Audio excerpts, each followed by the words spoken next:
Mula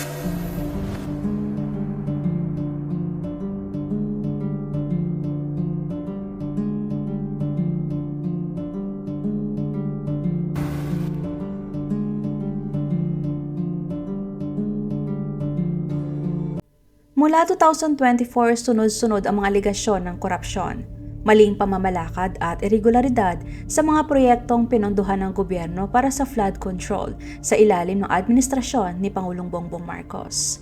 Umiikot ang kontrobersiya sa bilyong pisong inilaan para sa mga proyekto sa pamamahala ng baha, mga ulat ng ghost projects, mababang kalidad ng construction at umano'y pagmamaniobra ng ilang paboritong contractor para makuha ang mga kontrata. Sa kanyang ika-4 na SONA o State of the Nation Address noong July nitong taon lamang, iniulat ni Pangulong Marcos na nakapagsagawa ang kanyang administrasyon ng mahigit 5,500 flood control projects at inanunsyo ang plano para sa hindi bababa sa 10 malalaking proyekto na aabot sa mahigit 500 billion sa susunod na 13 years. Nag-inspeksyon ako sa naging epekto ng habagat ng bagyong Krising, Dante at Emong. Kitang-kita ko na maraming proyekto para sa flood control ay palpak at gumuho. At yung iba, guni-guni lang. Huwag na po tayo magkunwari. Alam naman ng buong madla na nagkakaraket sa mga proyekto.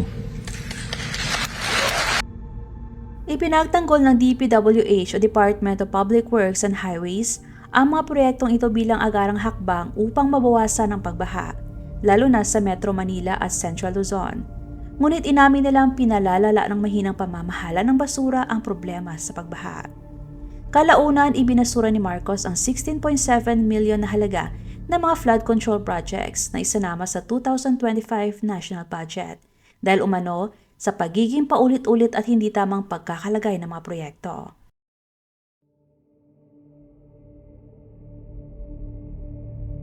Nitong August lamang nagsimula ang Senate Blue Ribbon Committee ng motu proprio investigation na tinatawag na Philippines Underwater, kaugnay ng mga umano'y irregularidad sa mga flood control projects.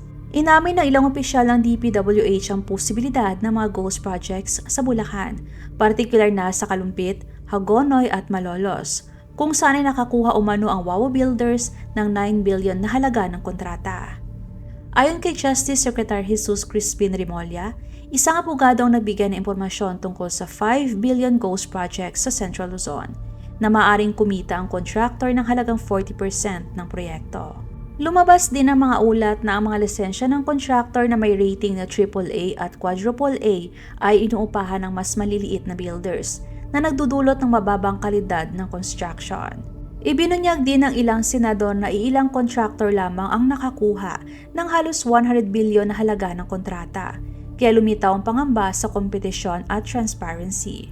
Ayon kay Marcos, 15 lamang sa 2,409 accredited contractors ang nabigyan ng 100 billion o 18% ng kabuang 545.6 billion flood mitigation budget mula July 2022 hanggang May 2025. Neto lang August 22, iniulat ni Representative Leandro Leviste ng Batangas 1st District sa Taal Municipal Police ang umano'y 3.1 milyon na suhol na inalok ni DPWH Batangas 1st District Engineer Abelardo Calalo sa kanyang opisina sa Taal, Batangas. Layunin ng suhulan na pigilan ang investigasyon ng House of Representatives kaugnay ng aligasyon ng corruption sa mga flood control projects ng DPWH sa distrito. Inaresto si Calalo sa isang entrapment operation kinahapunan. Noong August 26 naman, nagsampa si Leviste ng kaso ng bribery o korupsyon laban kay Calalo sa Office of the Batangas Provincial Prosecutor. Hinimok din niya si Calalo na maging state witness sa nasabing investigasyon. Sa parehong araw, sinuspindi ng DPWH si Calalo.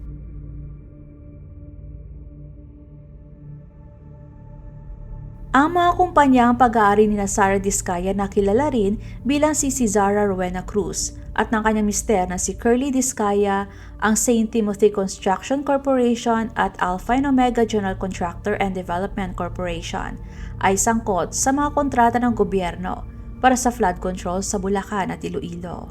Nitong August lamang binatikos ni Pangulong Marcos ang isang flood mitigation structure sa Bulacan na tinawag niyang Ghost Project dahil sa halatang hindi pa tapos at may depekto sa istruktura kahit na nagkakahalaga ito ng 96.49 million. Disappointed?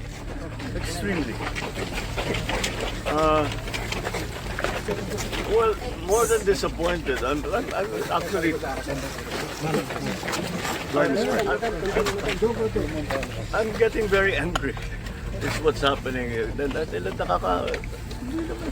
paano naman? Wala talaga. 220 meters, 55 billion. Completed ang record ng Public Works. Walang ginawa, kahit isang araw hindi nagtrabaho, wala.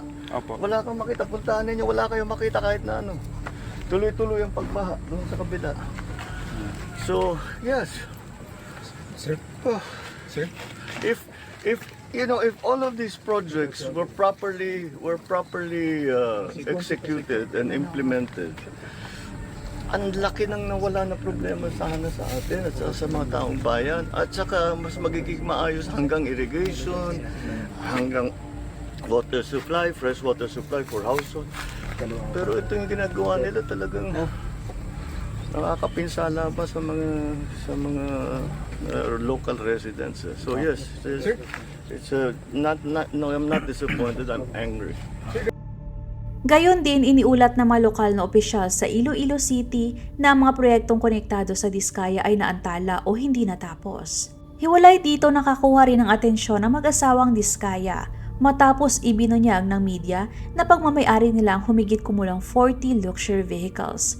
Kabilang na dito ang Cadillac Escalade, Bentley Bentayga, Porsche Cayenne, Rolls-Royce Cullinan at Mercedes Maybach GLS na tinatayang nagkakahalaga ng 300 hanggang 465 million. Bilang tugon, nagsagawa ng investigasyon ang BOC o Bureau of Customs upang malaman kung tama ang deklarasyon, pagbubuwis at legal ang pag-angkat ng mga sasakyan. Ayon kay BOC Commissioner Ariel Nepomuceno, maring masamsam o patawan ng karagdagang buwis ang mga sasakyan kung may makitang paglabag. Gayunpaman, kailangan ng court-issued warrant o letter of authority para makapasok sa mga sasakyang nakaimbak sa pribadong tirahan. So, Papaawel, kinumpirma ng Bureau of Customs o BOC na nakita na ang 7 pang mga luxury vehicles na sakop ng search warrant na inilabas ng korte. Ayon sa BOC, kusang isinuko ang 7 mamahaling sasakyan ngayong gabi at nakalagak na sa St. Gerard Construction Compound na bantay sarado ngayon ng mga otoridad. Habang ang 3 natitirang sa mga sasakyan ay nasa service centers at nakatakdang isuko sa customs matapos maayos. Ayon kay Customs Commissioner Ariel Nepomuceno, tinugon ng pamilya Diskaya ang kanyang panawagan. Sa ngayon, isinasailalim na sa verifikasyon ang mga importation records ng mga sasakyan para matiyak kung sumunod ba ang mga ito sa Customs Modernization and Tariff Act. Matatanda ang nagtungo ang mga tauhan ng BOC kaninang umaga sa St. Gerard Construction Compound at 2 luxury vehicles lamang ang naabutan ng mga otoridad sa lugar. Dahil dito, ipinahayag ng mga civil society groups, kabataan at mga political leader ang kanilang pagbatikos sa lantad na pagpapakita ng yaman, lalo na't may aligasyon na nakinabang ang mga kumpanyang konektado sa Diskaya mula sa flood control contracts na inimbestigahan ng Senado. Nitong September 1, dumalo si Sara Diskaya sa pagdinig ng Senate Blue Ribbon Committee at inihayag na ang kanyang 9 na construction firms ay paminsan-minsan ay sabay-sabay na nakikilahok sa BD para sa parehong government flood control projects. Sa simula, itinanggi ni Diskaya ang alegasyon, ngunit pinili siya ni Senate President Pro Tempore at Committee Vice Chairperson Jinggoy Estrada na magbigay ng datos mula sa DPWH na sa huli ay inamin ni Diskaya. Ito ang unang pagkakataon na dumalo si Diskaya sa Senate probe matapos siyang masubpina sa pagliban sa pagdinig noong August 19. 2 sa 15 contractors na nakatanggap ng 20% na pabansang flood control budget na nagkakahalaga ng 100 billion sa nakalipas na 3 taon ay itinangging sangkot sa ghost projects na inimbestigahan ng gobyerno. Lahat ng 15 contractors ay dumalo maliban sa Alpha and Omega General Contractor and Development Corporation at MG Samidan Construction. Tinanong din ni na Blue Ribbon Committee Chairperson Rodante Marcoleta, Jinggoy Estrada at Vice Chairperson Erwin Tulfo si Diskaya tungkol sa pagmamayari niya ng Alpine Omega at 8 iba pang kumpanya na sinasabi niyang co-owned niya. Nagtanong naman si Senate Minority Leader Tito Sotto tungkol sa pagsisimula ng flood control projects ng mga kumpanya ni Diskaya mula sa DPWH. Inamin ni Diskaya na nagsimula siya makipagtrabaho sa DPWH noong 2012 na nakatuon sa malalaking proyekto mula 2016 pataas, partikular na sa mga lalawigan. Dahil sa aligasyon ng flood control, nagsilabasan naman ang mga pangalan ng mga anak at kamag-anak ng mga contractor o politiko na lantarang nilalantad sa kanilang mga social media ang karangyaan sa buhay at pagpapakita ng mga mamahaling bagay na kanilang nabibili. At hindi yun nakaligtas sa mata ng mga Pinoy, kaya sila tinawag na mga Nepo babies o princesses.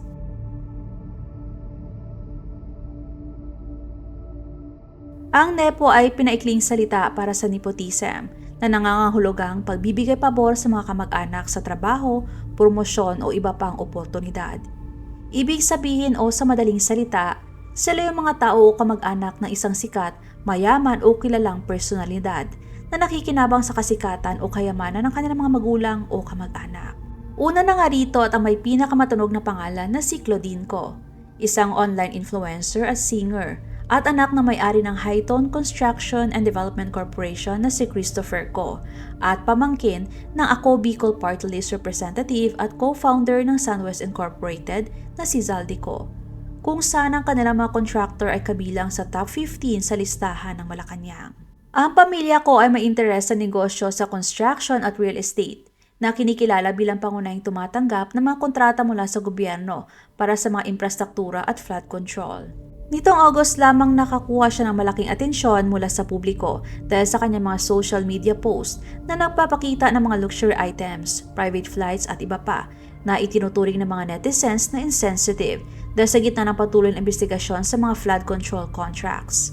Bilang tugon sa lumalalang batikos, dine-activate ni Claudine ang kanyang mga social media accounts. Pangalawa sa mga tinaguriang na Nepo babies ay si Angela Alonte Ojela, isang aktres at anak ng mayor ng Binyan na si Angelo Jel Alonte, na nakatanggap ng batikos sa social media nitong August lang din matapos muling lumabas ang isang video kung saan ay sinabi niya ang tungkol sa political dynasties. Lumitaw mas matinding batikos dahil lumabas ang clip kasunod ng mga bagyong Krising at Dante, kung kailan nakakaranas ang Binyan ng matinding pagbaha. Inilarawan ng mga kritiko ang kanyang asal bilang insensitive sa paghihirap ng mga tao na apektado ng baha, lalo na't kasabay nito ay ang kanyang mga social media posts tungkol sa pagdiriwang ng kanyang kaarawan noong July 2025 nitong taon. Bagamat hindi siya direktang sangkot sa kontrobersiya ng flood control contracts, ang oras at tono ng video kasama ang prominente ng kanyang pamilya sa politika ay nagpasimula ng mas malawak na talakayan tungkol sa privilege, political dynasties at papel ng mga public figures sa panahon ng pambansang krisis sa infrastruktura.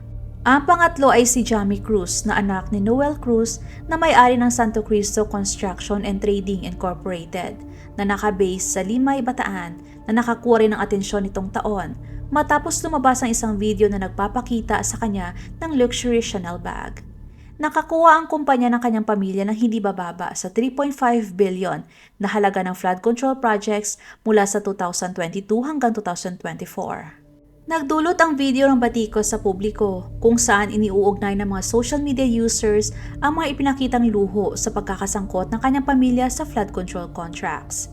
Bilang tugon, dine-activate ni Jamie ang kanyang YouTube channel at ginawa niyang private ang kanyang Instagram account. Nitong September 4 lamang inihayag ng Bureau of Immigration na umalis na sa Pilipinas ang isang contractor na konektado sa mga anomalous na flood control projects. Hindi ibinigay ni BI spokesperson Dana Sandoval ang pangalan ng contractor, ang kanilang kumpanya, petsa ng pag-alis o destinasyon. Sinabi ni Sandoval na kabilang ang contractor sa 15 contractors na binanggit ni Pangulong Marcos. Sa isang panayam sa DZMM, sinabi niya na sinimulan na ng BI ang verification at pagmamanman kung babalik ang contractor sa Pilipinas at tiniyak na lahat ng impormasyon ay ipapasa sa DOJ. Idinagdag pa niya na sa kasalukuyan, wala pang impormasyon ng BI tungkol sa dahilan ng paglalakbay ng contractor. Nitong August 29 lamang naglabas si DPWH Secretary Manuel Bunuan ng memorandum na nagbabawal sa mga opisyal at empleyado ng DPWH na maglakbay sa ibang bansa para sa personal na kadahilanan hanggang November 2025 o maliban na lang kung may mga sitwasyon na nag-uutos na maaring alisin ang suspensyon o palawigin pa ito.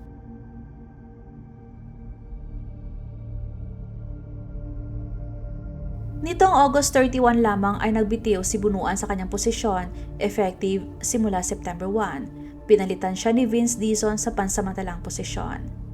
Maraming mamabatas ang nagpahayag ng suporta sa pagbibitiw ni Bunuan na itinuturing na pagkakataon upang mas malalim na masiyasat ang DPWH.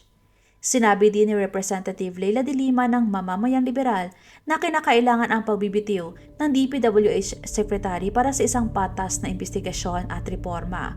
Ngunit hindi nito pinapalampas ang kanyang pananagutan sa anomalous flood control projects. Kagad pagkatapos na manumpa bilang bagong DPWH Secretary noong September 1, inihayag ni Vince Dizon na iuutos niya ang courtesy resignation ng lahat ng DPWH Undersecretaries, Assistant Secretaries, Division Heads at District Engineers bilang hakbang upang labanan ang korupsyon. Sinabi rin niya na ang mga contractor na responsable sa mga ghost project o substandard na proyekto ay permanenteng ibabalik sa blacklist. Noong September 2, inihayag niya ang pag-abolish ng DPWH Anti-Graft and Corrupt Practices Committee na itinatag ni Bunuan at sinabi na hindi dapat imbestigahan ng departamento ang sarili nito. September 3, hiniling ni Dizon sa Department of Justice na maglabas ng Immigration Lookout Bulletin laban sa mahigit na 20 ng mga DPWH officials at contractors na kasangko sa kasalukuyang investigasyon. Nitong September 5, hinikayat ni Dizon si Wawa Builders General Manager Mark Alan Arevalo na sumuko matapos ang mga akusasyon na ang kanyang kumpanya ay sangkot sa fraudulent ghost flood control project sa buong bansa. Nagkomento rin siya kung si Arevalo ay maaring maging dami matapos ang testimonya nito sa Senate Blue Ribbon Committee probe noong September 1. Noong August 30, inimbitahan ng House of Representatives ang DPWH at 15 contractors na nakakuha ng 20% ng halos 10,000 flood control projects mula 2022 sa kanilang pagdinig noong September 2. Nitong September 4 lamang isang grupo ng mga nagpoprotesta, kabilang na ang mga nakaligtas sa pagbaha at miyembro ng mga environmental groups katulad ng Kalikasan, ay nagbato ng putik sa gate ng headquarters ng St. Gerard Construction na pag-aari ng Diskaya sa Pasig at nag-spray paint ng mga salita tulad ng magnanakaw, korap at ikulong sa mga gate ng ari-arian. Bilang tugon sa insidente, nanawagan si Mayor Vico Soto at ang Malacanang Palace sa pamamagitan ng presidential spokesperson na si Claire Castro na umiwas sa mga tao sa anumang karahasan. Sa kaparehong araw, ang mga miyembro ng militanteng youth groups na Anak Bayan at Kabataan ay nagtungo sa punong tanggapan ng DPWH sa Maynila upang ipahayag ang kanilang sama ng loob laban sa laganap na katiwalian sa nasabing ahensya. Kasama sa mga nagpoprotesta ang mga kabataang aktivista mula sa University of Santo Tomas na hinihiling nila ang pananagutan ng lahat ng sangkot sa pang-aabuso sa pondo ng gobyerno na nakalaan para sa mga proyekto na infrastruktura at serbisyong pampubliko. Ayon sa isang aktivista, isinagawa nila ang demonstrasyon upang ipahayag ang kanilang galit laban sa di makatarungang gawain ng DPWH na nagbigay daan sa mga bulagsak at gahaman na kumpanya ng construction na makakuha ng multi-billion contracts, ngunit ang ibinigay lamang ay mga ghost at substandard na flood control projects na hindi karapat-dapat sa mamamayang Pilipino. Sa kasalukuyan, ang mga panawagan ng mga Pilipino tungkol sa issue ng flood control ay nakatuon sa mga sumusunod. Una, panagutin ang mga sangkot sa katiwalian. Humihiling ang publiko na papanagutin ang mga opisyal ng DPWH at mga kontratistang sangkot sa anomalous, ghost at substandard na flood control projects. Pangalawa, independent investigation. Nananawagan ng mga civic groups, business alliances at mga leader ng simbahan para sa isang malinaw at independyenteng investigasyon, hindi lamang internal probe ng DPWH. Pangatlo, reforma sa DPWH at procurement process. Ipinapahayag ng marami na kailangan ng reforma sa bidding, accreditation at proyekto ng DPWH upang maiwasan ang nepotism, monopolyo ng kontratista at pandaraya sa mga proyekto. Pang-apat, pananagutan sa maling paggamit ng pondo. Dahil 545 billion ang inilaan sa flood control mula 2022 at malaking porsyento ay napunta sa iilang kontratista, hinihingi ng publiko ang tamang paggamit ng pondo para sa kapakinabangan ng mamamayan. At ang huli ay proteksyon sa mamamayan laban sa baha.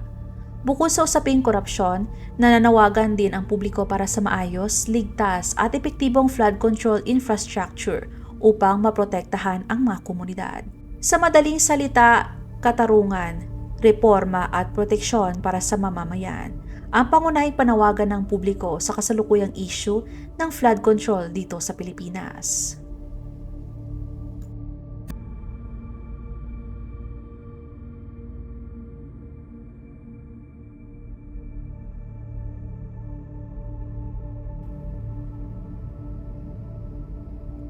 Huwag magatubiling ibahagi inyong mga saloobin at komento. And please huwag kalimutang mag-like and subscribe sa aking channel kung hindi mo pa nagagawa. Magkita-kita tayo ulit sa aking susunod na video. Maraming salamat!